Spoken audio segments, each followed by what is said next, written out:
আমাদের অনেক ঝগড়াঝাটি আছে, কিন্তু বাংলাদেশের স্বাধীনতা সার্বভৌমত্বের প্রশ্নে আমরা পুরো বাংলাদেশ আওয়ামী ফ্যাসিবাদের বিরুদ্ধে ঐক্যবদ্ধ। সুতরাং কেউ যদি মনে করে নির্বাচনের আগে স্বৈরাচারী সেই শক্তি ফ্যাসিবাদকে ফিরিয়ে আনবে এবং ষড়যন্ত্র করবে, আমরা সেটা হতে দেব না। আমাদের সাথে গণ অধিকার পরিষদের সেক্রেটারি রাশেদ ভাই আছেন, দেখেন কি অবস্থা। আমাদের বড় ভাই মঞ্জু ভাই উনি আছেন, আরো অনেকে কম সময়ের মধ্যে আসতে চেয়েছেন, কিন্তু আমরা আপনাদেরকে খুবই একটা কথা জানাতে চাই। গত 1 বছর ধরে বিভিন্ন ঘটনায় আমরা কখন ইনকিলাব মঞ্চ থেকে, কখনো এবি পার্টি থেকে, কখনো অধিকার পরিষদ থেকে বিচ্ছিন্নভাবে প্রচুর প্রোগ্রাম করবার চেষ্টা করেছি, কথা বলেছি, কিন্তু যেইভাবে সংঘবদ্ধভাবে জুলাইয়ের শক্তির উপরে আক্রমণ চলছে, আমরা আপনাদের কাছে বিনীত অনুরোধ করছি দিল্লির সেবাদাসের বিরুদ্ধে এবং আওয়ামী ফ্যাসিস্টদের বিরুদ্ধে বাংলাদেশের যত রাজনৈতিক দল এবং শক্তি আছেন, আজ রাতের মধ্যে সকলে নতুন করে ঐক্যবদ্ধ হন। ভাইরা আমার, আমরা যদি ঐক্যবদ্ধ হতে না পারি, বাংলাদেশ বাঁচবে না, স্বাধীনতা বাঁচবে না, সার্বভৌমত্ব বাঁচবে না।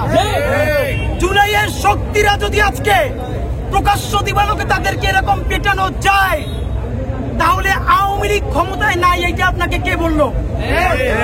এখন আওয়ামী লীগের বি টিম নাকি সি টিম ক্ষমতায়, সেইটা আমরা জানতে চাই।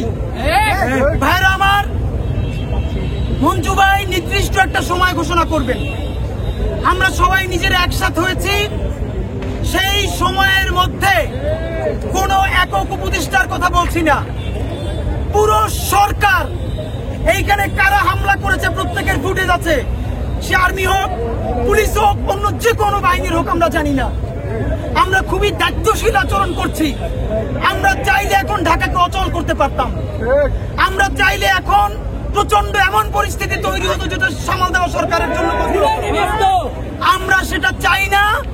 আমরা দেশের স্থিতিশীলতা চাই। এর মানে এই না জুলাইয়ের এই শক্তিগুলোকে পিঠে রক্তাক্ত করলেও আমরা সংযম দেখাবো, আর সেইটার মাধ্যমে আপনি আওয়ামী লীগকে ফিরিয়ে আনবেন, সেইটা আমাদের জীবন থাকতে হইতে দিব না।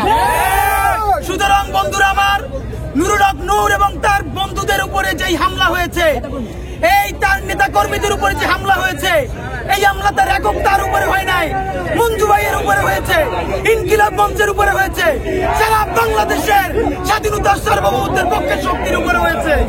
সুতরাং মঞ্জু ভাই এখন সময় ঘোষণা করবেন, সেই সময়ের মধ্যে পুরো সরকার আমাদেরকে জানাবে তারা ঠিক কোন সময় এইখানে যারা উস্কে দিয়ে এইভাবে পিটিয়ে আহত করেছে তাদের বিরুদ্ধে কি সিদ্ধান্ত নেওয়া হবে। যদি না নেন, আগামী কালকের মধ্যে এই সরকার ক্ষমতায় থাকবে কি থাকবে না তার সিদ্ধান্ত বাংলাদেশের জনগণ নিবে।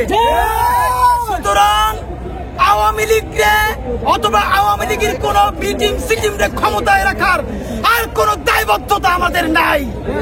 বন্ধুরা, এবি পার্টির প্রধান মঞ্জু ভাইকে অনুরোধ করছি, তিনি এখন সময় ঘোষণা করবেন, এই সময়ের মধ্যে সরকার তার সিদ্ধান্ত জানাবে, নইলে তারপরে বাংলাদেশের জনগণ তার সিদ্ধান্ত জানাবে।